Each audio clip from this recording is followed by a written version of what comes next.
third part of our workshop and live stream here. And the third part is about how to memorize a textbook realistically. I'm really looking forward to it. Anthony? Well, before I start, thanks again for all the great questions from the last session. They're fantastic, and keep them coming. And really, I called this How to Realistically Memorize a Textbook, because a lot of people email me and ask me about textbook memorization. They ask me about entire book memorization. And I get a little bit concerned by this, because verbatim memorization has a place, but for this particular audience of you as students who are hoping to be A+ students, I really don't know that memorizing an entire textbook is practical or desirable or even really necessary. So the best way to memorize a textbook realistically is really to not memorize a textbook. I think that this is sort of counterproductive, because you're never going to be asked to recount it in the first place. You're going to be asked to recount particular elements from it, and you want to be able to understand what those elements are and reproduce those most important things and have good command of them. And as one of the questions from the last session suggested, turn them into knowledge so that it's not just information. And if you memorize an entire textbook, that's what it's basically going to be, is information. And you will have some knowledge, but there's much better ways. So I really would recommend not to think about memorizing a whole textbook unless you're in some sort of memory championship or there's $1 million prize or something of this nature, because I don't think it's the quickest path to student success. So what we want to really think about is my particular story with juggling hundreds of books. And I've always really liked this image that I took. I was at the University of Toronto. I was very blessed to actually have my own study carrel, and I was able to bring books into this place and store them there so other people couldn't get them. And I was bringing entire piles of books. And I want to tell you exactly what I did in order to strategically study these books and to prepare to have them in memory, the key points, the most important material in memory palaces, so that I was prepared to write, prepared to recall this information in extraordinarily stressful situations, such as my field exams. There were 2 of those, and my dissertation defense. The field exams have 7 professors each, which are different people each time. Well, there's a core group that's the same, but other people come in as we go along. And then, of course, the dissertation defense is very, very intense, because you have what's called external, which means someone who comes from outside of the department that you're studying in, but also outside of the university. So you have someone coming in from the United States, in my case, and a very, very distinguished scholar indeed. And so I wanted to be prepared. And as I said in the webinar, it's one of the high points of my whole existence as a scholar was when he said that the only person cooler than I was Miles Davis. And that was just, even though I'm not so greatly familiar with Miles Davis, I just thought, that's cool. And that was really neat. And the reason why he said that is because I was bopping stuff off like it was nothing, and I was super relaxed about it. And he said that most people, they go to a dissertation, they're freaked out, they're nervous, and he's even encountered people who couldn't speak and even broke down in tears and couldn't defend their dissertation and needed to come back a different time, which of course is very stressful because people are flying in, the externals, and there's costs involved. And you know, you also have spent years and years of your life getting to the stage where you're going to defend a dissertation, and it's a huge thing. And if you were to fail that, it would be like falling off Mount Everest or something like that. So it was a huge thing for me. And if I had had this stuff earlier, when I was at the very beginning of my university career, I probably would have, you know, been Doogie Howser or something like that. I don't know if Doogie Howser is a show that people know anymore, but one of these wonder kids who is just basically super advanced. But we just have to work with what I have. But piles of books like this can be mastered, can be put in your mind, and can be just wonderfully accessible. But I really wouldn't think so if it was verbatim. It would take too much time. But in a relatively short period of time, 30 points from each of these books is very, very accessible and easy, and even many more. So this is just a fun picture for me from the University of Toronto, where I had a personal study carrel to work on this stuff. And if you can't have a personal study carrel, then you can make personalized space for yourself, and that's a very good thing to do, is have dedicated spaces to work in and to keep as sort of holy territory that's just for studying. So what I really want to do is kind of move away from memory palaces for just a moment and join us to another magical device, which is the index card, and talk about how to prepare them in very specific ways so that they're well suited for translating, so to speak, or transporting, teleporting into memory palaces. And one of the reasons why index cards are so magical is because they're, actually we'll just go back for a second, they are information storage and retrieval devices. And that's actually what memory palaces are too. Information storage and retrieval device is not so sexy, but index card is, and so is memory palace. But I really, really want to stress that there's a process of using index cards that doesn't have to be random. It doesn't have to just be sort of writing stuff on index cards and then, you know, shuffling through them later. You can prepare and predetermine books and index cards so that you're using them in very, very strategical ways. And one of the ways that you do this is that you take a book and you examine the book as an object, and you decide in advance how that you're going to actually study that book by looking at how many chapters it has, thinking about how much information that you want to memorize from each chapter, setting aside a number of index cards precisely for that purpose. Of course, you want to have extra index cards that, you know, in case there's some extra point that you want to add. But if you actually become very not religious, let's say, but you build a constraint around yourself and decide that you're only going to memorize 30 pieces of information from a book or 10 pieces of information from a chapter, you're going to do far more than if you go in there with the mindset that you're going to memorize the whole thing or that you're going to memorize every single point. And the reason why is because you need to give your mind the ability to fill in the blanks, right? And so if you have a strategical method of actually putting posts in front of you, this is just in terms of knowledge gathering at this point, not necessarily memorizing, but you're giving yourself little points of interest and so forth. Your mind is going to be much more able to fill in the blanks in between those spaces than if you try to just have a complete runway that is filled to the brink. That's not going to happen, but you can have such positions that you can fill in as you go along. So you want to examine books as an object. And what I mean by that, and not just looking at how many chapters it has, but read the back cover, read the front cover, look at it in much more detail than you normally would. See about the what's called the colophon page, which has the publisher's information, the dates, the relevant sort of things about its history of publication sometimes.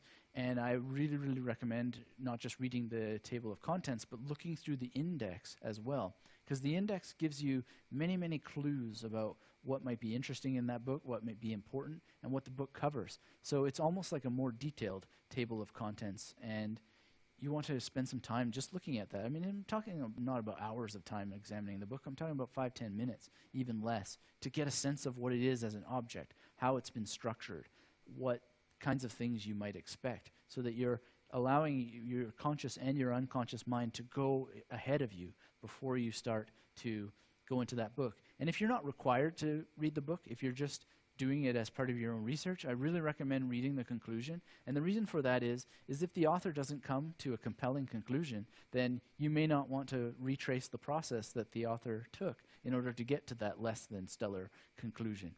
And so that's a major point. It's not applicable in all cases, because when you're going for comprehensive knowledge, you do want to sometimes read things that are not so stellar because they're required. But nonetheless, in terms of research, conclusions can be very powerful things. So once you've got the book in your mind, so to speak, established it as an object, you don't necessarily have to close your eyes and reconstruct the book as we do with apples and oranges to get more visual, although you may want to do that as an exercise. You want to make calculations based on the page count and the chapter count, and then think about how many index cards you might want to use. So let's just use the example of 10 cards per chapter and 10 chapters. That would be sort of like 100 cards, which is a bit much, but I just want clean numbers. The next thing to do is to relax. And relaxation is super important when you're doing studying of any kind, because it allows your imagination to rise. It helps overcome objections that when you think, oh, this is stupid, or I'm tired, or this is boring, or this isn't interesting to me. All these things are really ego-based. And one thing that really inspired me was Bruce Lee's statement in Enter the Dragon that no self, no enemy. And a lot of us sort of set ourselves up that way when we're encountering information that we need to learn and memorize, is this sort of, it's the enemy, and I need to study it for this particular outcome on a test or an exam or writing an essay. And that's no way to treat information. And that's ego. You're getting your ego in the way. So just relax. And we'll talk a little bit about that more. But in brief, you can just do breathing exercises, be sort of aware of yourself as a machine that breathes and has a heartbeat, and sort of scan your body and just flex your muscles and relax. So you also want to read with your eyes open to the most important points, and knowing your limits. You know that you only have a certain number of index cards that you're going to fill out, and so you read with your eyes open to what's going to jump out at you and what's going to interest you and what's going to be important. And you can also read with your eyes open to your professor or your teacher. What kind of person are they? What kind of things interest them? What might surprise them? What might bore them, but that you can make exciting for them, because they might think they know it all and you can show some new angle. So you want to decide in advance that you're going to catch these things. And that will happen a lot easier if you're relaxed. Now, we have already mentioned this, that you prepare your limited set of index cards and you have them with you as you read. This is really a game changer, what you're seeing now, which is how to set up an index card for maximum success. So let's say you've got, to use this clean number, which is of course exaggerated, 100 cards for a book, like a really detailed book. You would have on every single card dedicated to that book the title, and I suggest the top left corner. It's kind of arbitrary to your own style, but somewhere where you can easily see it, the title of that book on every single card. And in this example, the number, each card is numbered. So you would have on each card the number of that card, so that you're having the title and the number associated with each other. And then you would have a quote, and it doesn't always have to be a quote, but let's say you have a quote, and then on the bottom right corner you would put the page number of that quote. And this is a organizational strategy. Again, you could have the page number on the right side, or you could have the book title on the right side, whatever you like. Then, when you want to start, I recommend that the first card should always be bibliographical, which is to say that it has the title of the book, it has the author, it has the full title, and it has the translator if there's a translator, and it has the press and the date. And you'll have different bibliographical requirements depending on your teachers. But in this case, I've chosen for this example a book that I have always found fascinating, and it's called Paratext by Gerard Genet, and the subtitle is Thresholds of Interpretation. And so I've got the translator information there, and I've also got the press and the date. And that would be card number 1. And what's really, to me, exciting about all this is that later I can have all the cards that I've extracted from this book in numerical order.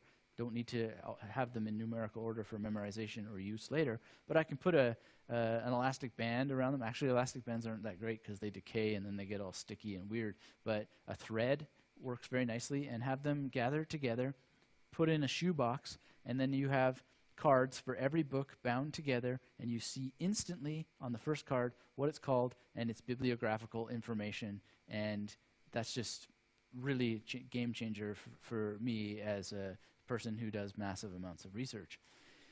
Then here's just an example of the second card, which would have the first sort of quote that I want to memorize and just have available in general as part of my extracted knowledge base.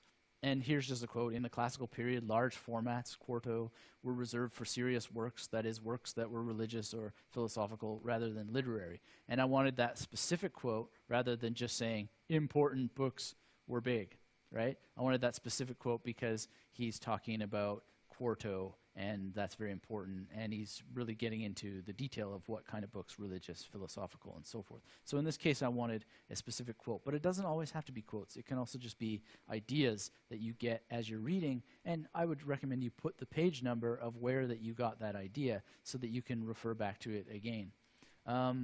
So this is sort of an example of an idea card, which is that, as I've written here, Genet's idea of revival through this sort of thing, revival through reissues of books in different formats, reminds me of illustrations disappearing from books in the 19th century thanks to Henry James, and to see another book that I've read called Camilla Elliott's Rethinking. Now, I've just made up this example, but if there was a particular page number in Camilla Elliott's Rethinking, then I would, actually it's called Rethinking the Film Novel Debate, but I've just got Rethinking as the code word there. If there was a specific page number, then I would want to maybe put that page number as well. So this is just a general response that comes from my mind that is also on a card. Now, how are we going to get this stuff into memory palaces? Well, let's say that we had 10 chapters and we had 3 cards per chapter. That's probably a nicer thing for this example. We've seen this image before of this house, and strategically, in creating this example, using fancy technology to get an image of a house and put notes to show you what the stations are in the memory palace, I have strategically placed actually 30 stations in this memory palace. So taking a memory palace and strategically having 30 index cards that I've taken from a book, in this case Jean Genet's Paratext, we can now organize those cards in the order that I want to memorize them. It doesn't have to be linear in the order that I actually collected the cards. It could be in just any order of importance that I have organized. So for instance, the 10th chapter might be more important and the material from it, so that could come first. And basically you're going to map out that information on top of the journey. So this is a great sort of strategy. And if you're keeping a top-down list of your memory palaces, you can also use an Excel file, for instance, and have the number of your station in your journeys, the actual name of what the place is in the journey. So 1 would be 1 and tub. We'll see an example of this later. 2 would be the mirror, 3 would be the sink, and so forth. And then you could encode a briefer description of what's on that card and what you're placing there. Now, you want to memorize the information on 1 index card per station. So, and that's not strictly true, but with practice, that's what you'll be able to do. You may need to use 1 or 2 or 3 stations, which is why that you want to obey this rule of being linear in your stations. Because let's say you do need to use 3 stations to memorize 1 piece of information. You're going to want to be able to layer that image that you're creating, this tiny little movie of, say, an alligator kissing a man and the Statue of Liberty whipping them around to create fireworks. That might take you 3 stations.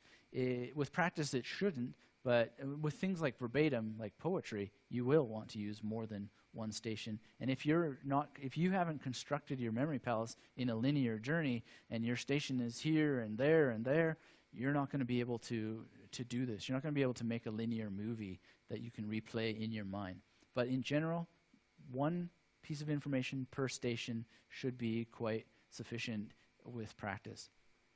And I would recommend that you not write your associative imagery on the back of your index cards and have it in an Excel file, have it somewhere else if you do need to write it down, which as beginners can be very, very good, because it gives your unconscious mind the security that this effort that you're going through to make creative and associative imagery isn't going to be lost in case anything goes wrong. And that's part of relaxing and being relaxed, is that you keep a written record. And it really just takes a minute to do. But I suggest that you don't put it on your index cards. And the reason why is because a lot of people just end up falling back into rote learning when they have flashcards. They look at a flashcard, they close their eyes, try to memorize it, then they look back to see if they memorized it. And you don't want to be doing that sort of stuff. You don't want to have some sort of rote learning methodology. So if you're going to write down your associative imagery, do it somewhere else on an Excel file. And we'll see an example of that later in another lecture. Now, you want to, once you've layered all this stuff down onto the memory palace, we'll get into how this works a little bit more, you want to rehearse that journey. So you've got 30 stations, you've placed 30 pieces of information along that journey of stations, and once you've established that, you want to rehearse it. So you start at the beginning of your journey, and say the number one thing is an alligator, as the example that I've been using. You start with that, you decode it, and you get what it means from the decoding. And then you go to the next one, and the next one, and the next one. And you want to rehearse in a linear pattern, not so that when you're later trying to recall this under test conditions, you have to start at the beginning and go through to find the piece of information that you're looking for. You just want to rehearse in a linear manner because you're trying to get this material into long-term memory.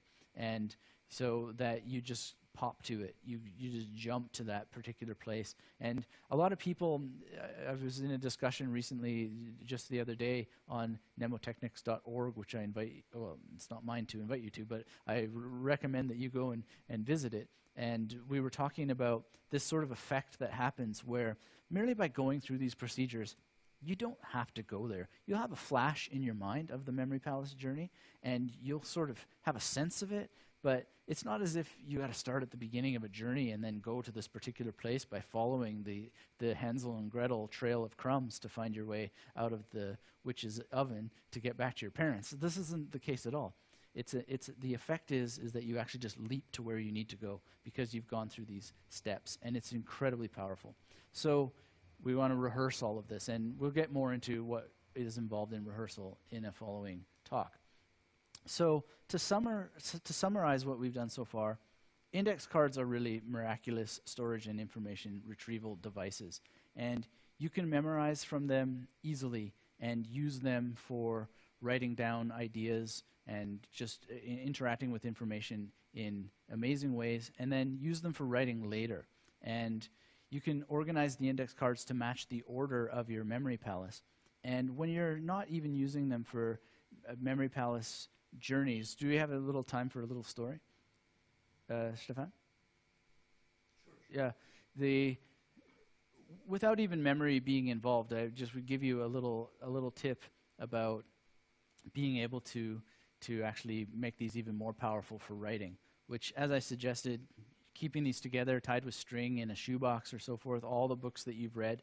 When it came time to write my dissertation, it would be pretty unrealistic to really use all this stuff to try and write in a disconnected manner.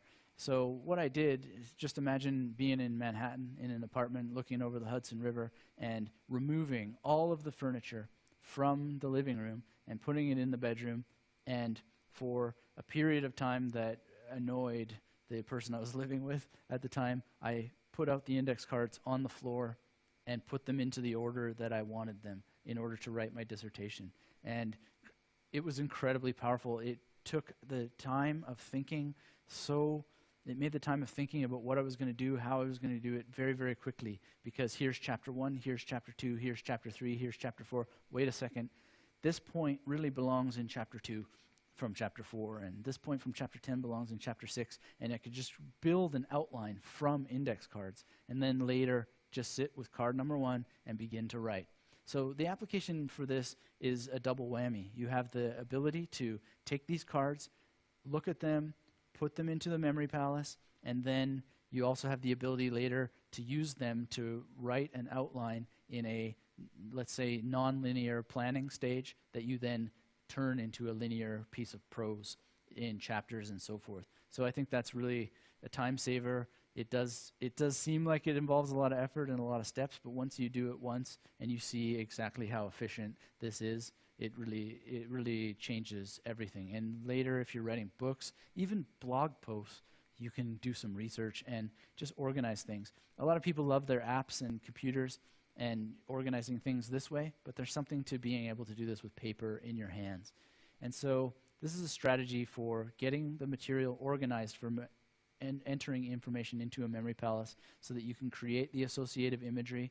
Talk a little bit more about how all that works. But the basic idea is you just see something crazy and you associate that. You take a piece of information and you see something crazy out of it. in order to create that image that's going to allow you to recall that information. And you're assisting yourself all along the way by having things like index cards as part of this procedure. So it's not memorizing an entire textbook, but it's actually identifying the parts of the textbook that are worth memorizing. So get started, get a book, examine the book and strategize, set limits, gather index cards, fill the index cards strategically. I recommend that you come up with a pattern. You could use the pattern that I've suggested by having the title here, the number of the card there, and the different parts that I talked about. Filling them out strategically is extremely powerful. And then select an appropriate memory palace, recall the material, and we'll get into the actual process of recalling what you've memorized next. So if there are any questions, that is how to realistically memorize a textbook. He wants to know, this question is also regarding memory palaces again. Yeah. Once a particular memory palace has been used for a purpose, can it be used again for a different purpose? Yeah, absolutely. They're very good at being reused again and again, although different people have different experiences. There's something called ghosting. That's a popular term on mnemotechnics.org, which I mentioned, but incidentally, it's just the major hub. Josh Cohen created an amazing community of people who are interested in memory techniques. It's oriented largely on people interested in competition, but there's just a lot of stuff for people who want application as well. And yeah, so the term there is ghosting, and that's the effect of running into stuff in a memory palace that you've memorized before. Myself, I think that's just overthinking it a little bit. You can, or just deliberately getting into your own path, you're just kind of creating an obstruction that you can just clean that memory palace out. If you need to see yourself down on your hands and knees scrubbing those images out, then that's fine. I would never use the word ghosting myself because they seems more like fossils to me. And I like that term fossils because that's a little bit more easy to clean out. And I've done this, actually, this exercise of seeing myself sweeping, scrubbing, and this sort of fossilization is that it's just something that can be readily wiped away. But I often don't go through that. I don't bother with that exercise. I just reuse it. And there are particular memory palaces that I have that are specifically done to be reused. They're designed, by design, they're to be reused. And so you can experiment with setting certain palaces aside, and then you can have certain memory palaces that are specifically designed for long-term use, which then need to be treated in particular ways in terms of recall and how often that you recall material. So yes and no, it has to do with your experience, your practice, what you want, what your goals are. But absolutely, I think that not to overthink it too much. If you want to reuse one, just experiment with cleaning it out, or experiment with just re-memorizing it. Like, you know what a palimpsest is? This sort of piece of paper that's been written on, and then they would scrub the ink away. Well, it would be a piece of vellum in the ancient times. And then they would scrape it away, and you'd still have this after effect of the previous writing. And then they would, write some new stuff. And you would see that, but it doesn't detract from the new writing in any case, in any way. You just have multiple levels of writing on a piece of material. And with practice, as a new person working with this, you may find some distractions, but with practice, it really won't distract you at all. My prediction is, anyway. Alrighty. Yeah, could we break down your index card strategy a little bit? Maybe you can go back to the summary on your slides. This one? Yeah. Okay, then the next one, please. Yes. No, the next one. No, sorry, in the other direction, towards the end. Next one. Yes. Okay. So let's start with the first one. So first of all, you're getting a book, right? So here the question arises, how do I select a good textbook? Well, this has to do with the nature of the assignment. I mean, in many cases, you'll be told what to read. Right. So in that case, get that book. Sort of right. is what I mean. But in case I'm an independent learner and I want to become knowledgeable in one certain area, and let's imagine I'm a total greenhorn and I have no prior knowledge whatsoever. How do I select a good introductory textbook about a certain topic? the question is a little bit vague without guidance into a particular topic, but in general, you need to learn how to assess books, whether they're good or not, as I've suggested, by looking at the conclusion first. That's one way. But I was going to talk about it later, but I'll just mention it now. There's a practice that I developed that I call bibliomancy. And, this is kind of a fun word, but necromancy is this kind of word for magic and these bizarre activities of creating spells and so forth. But biblio, of course, comes from book and library and all these sorts of things. So bibliomancy for me was to go into a library. I love the library at the University of Toronto, which incidentally I did my work at York, but you can apply to be able to use the University of Toronto, and I loved also Scott Library at York as well. And I used to go into these places, use the computer, because the computer has the library, online library functions that show where the books are in the collection are very powerful, and you can learn how to use those. They'll be different from school to school in order to help you narrow down and find books. But of course, that's not foolproof, and you can't completely rely on that. So the practice of bibliomancy actually came from, well, you saw that picture of me earlier before, burdened by all these books. Well, all I needed to read in that particular picture that I wanted to cover was Herbert Macusa's major work, and I went to the shelf, and which is called Negations, and by the way, I went to the shelf and I found Herbert Macusa's book. I knew exactly what chapter I wanted to read in there, which was the third chapter. And I just looked around the shelf and I thought, what's surrounding this? And I started to look at the different books, and I just started to get piles of books that I was going to examine in order to see, not that they're around there for any particular reason, but begin to see what's around and look through them. Spend some time looking, as I suggested, through conclusions, through chapter headings, through indexes, through the actual bibliographical information that they suggest, because you can see the titles of other books that you'd never find any other way except for looking through other people's bibliographies. The other thing, so that's a process of discovery, of seeing how things are connected and finding good stuff. And it's just it's a bit random. It's combining strategy with randomness and just gathering massive amounts. This is something you can't do online. You can't really collect a bunch of information at once. I mean, you could have all kinds of monitors set up if you have that kind of money and have all things kind of open, but that's not the same as going to a library and collecting piles around you and going through them and then having a strategy for examining those books, such as the one I recommended, with examining it as an object, as I call it. The other thing that I would suggest is getting access to dissertations, because you don't have to read the dissertations, although, again, conclusions, introductions, the chapter titles are very interesting, but you go and look at their bibliographical citations, because typically these dissertations, before they're turned into books, or maybe they're never turned into books at all, they will have much longer and wider and broader and more specific even lists of books and articles and resources that they've looked at, and just scan them. Again, it's a form of bibliomancy. You're just kind of going through it, scanning, looking for something that connects with you, and you begin to build a network of information by just combining randomness with strategy. And this is pre-internet, it's pre-random internet stuff, and you can do it without any internet at all, and it still have a strategy to it that can be tremendously powerful. I guess it's part of being a Renaissance person or something like that, but I love doing that, and I actually came up with a name for it, which is bibliomancy. My personal question regarding the index cards, I personally have very good experiences with learning with index cards.